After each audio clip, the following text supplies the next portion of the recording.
Hello everyone. इस video में हम लोग स्टार्ट कर रहे हैं एक रिलेशन एंड फंक्शन पे बेस्ड एक क्वेश्चन का स्टेटमेंट है। So that the function F natural number to natural number defined by F x is equal to x minus minus one की power X is a bijective function. तो हमें इस function को F x is equal to x minus minus one की power X को bijective function proof करना है। ठीक है, तो सबसे पहले क्वेश्चन लिखते हैं। क्वेश्चन है एफ नेचुरल नंबर से नेचुरल नंबर जिसमें f x is equal to x minus minus one की पावर एक्स। अब देखो यहाँ पे ये जो माइनस वन की पावर एक्स है ये अलग अलग वैल्यूज ले सकती है एक्स के ऑड और इवन होने पे। ठीक है, अगर एक्स हमारे पास ऑड होगा, अगर एक्स ऑड होगा तो माइनस वन की पावर ऑड, माइनस वन की पावर ऑड क्या होता है, माइनस वन की पावर अगर हम ऑड फाइंड करते हैं तो माइनस वन होता है। तो इसलिए एक्स जब ऑड होगा तो यहाँ पे माइनस वन आ जाएगा तो माइनस माइनस प्लस हो जाएगा, और माइनस वन की पावर इवन होता है प्लस वन। अगर x की वैल्यू इवन होगी तो ये माइनस वन की पावर इवन प्लस वन खुलेगा तो x माइनस वन बन जाएगा। तो इस फंक्शन को इस तरीके से डिफाइन कर सकते हैं। ठीक है, अब हम इसमें वन वन और टू दोनों चेक करते हैं। ठीक है, तो देखो सबसे पहले वन वन वन वन के लिए जो हम x one x two let करते हैं वो यहाँ से लेट करते हैं। तो यहाँ से हमने x one x two natural number let कर लिया। ठीक है, अब यहाँ पे देखो केसेस बनेंगे अलग अलग। तो पहला केस क्या बनेगा कि एक्स वन एक्स टू दोनों के दोनों ऑड होंगे। दूसरा केस बनेगा एक्स वन एक्स टू दोनों के दोनों इवन होंगे। तीसरा केस बनेगा कि एक्स वन ऑड होगा मगर एक्स टू इवन होगा। चौथा केस बनेगा कि अगर एक्स वन इवन होगा तो एक्स टू ऑड होगा। ठीक है, तो चारों केस को देखते हैं। अगर एक्स वन और एक्स टू हमारे पास ऑड है तो एफ एक्स वन बराबर एफ एक्स टू हो सकता है।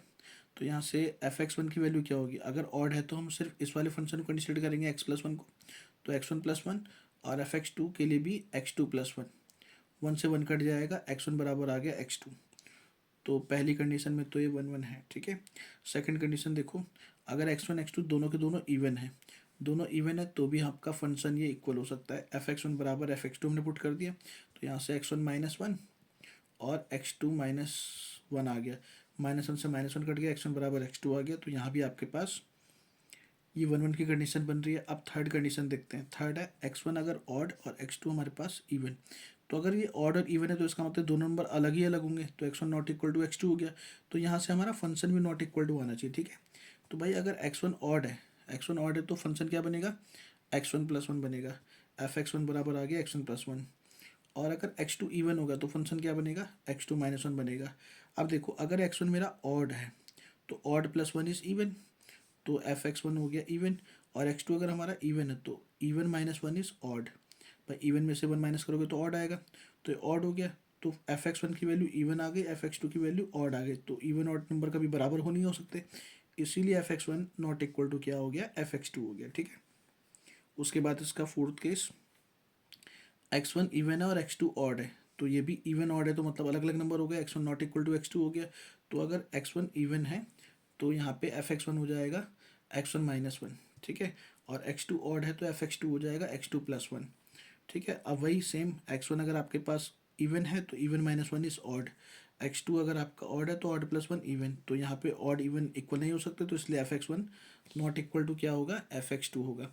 तो देखो अगर एक्स वन बराबर एक्स टू है तो वहाँ से एफ एक्स वन बराबर एफ एक्स टू भी है, और अगर x one not equal to x two तो वहाँ से एफ एक्स वन भी not equal to f x two है।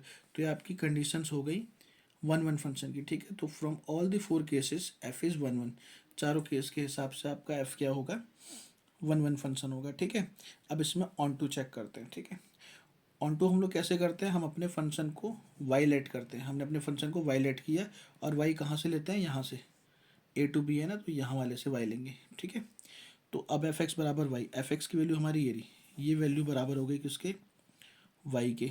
अब ये वाई हम इन दोनों के इक्वल पुट कर सकते हैं, पुट कर दिया जी। ठीक है, अब यहाँ से जब हम एक्स की वैल्यू निकालेंगे, भाई x plus one is equal to y है तो एक्स हमारे पास ऑड है। अगर मैं एक्स की value in terms of y निकालूंगा तो क्या आएगा, वाई माइनस वन। यहाँ से एक्स की value in terms of y निकालूंगा तो क्या आएगा, वाई प्लस वन। तो अगर हमारा एक्स ऑड था तो वाई क्या होगा, इवन होगा, ऑड प्लस वन इवन। और अगर एक्स हमारे पास इवन था तो x minus even minus one odd, तो इस केस में वाई क्या हो गया, ऑड। तो हमने इस एक्स की टर्म्स को चेंज करके वाई के टर्म्स में लिख दिया फंक्शन को। तो इसका मतलब एक्स की वैल्यू आ गई वाई माइनस वन और वाई प्लस वन, एक में वाई इवन हो गया, एक में वाई ऑड हो गया। ठीक है, अब देखो एक्स के नेचुरल नंबर पुट करने पे वाई का आंसर इवन भी आ रहा है, ऑड भी आ रहा है, इसका मतलब सारे नेचुरल नंबर आ रहे हैं। तो इसी तरीके से फिर आपको इसमें लिखा गया है कि for every y belongs to natural number x takes natural number, तो इसका मतलब for every y belongs to natural number has preimages x which is equal to y minus one y plus one, same यही लिखा है जो कि even और दोनों ले रहा है, मतलब नेचुरल नंबर ही है, ठीक है ना। For every y belongs to natural number x belongs to natural number, इसीलिए एफ क्या हो गया, ऑन टू हो गया।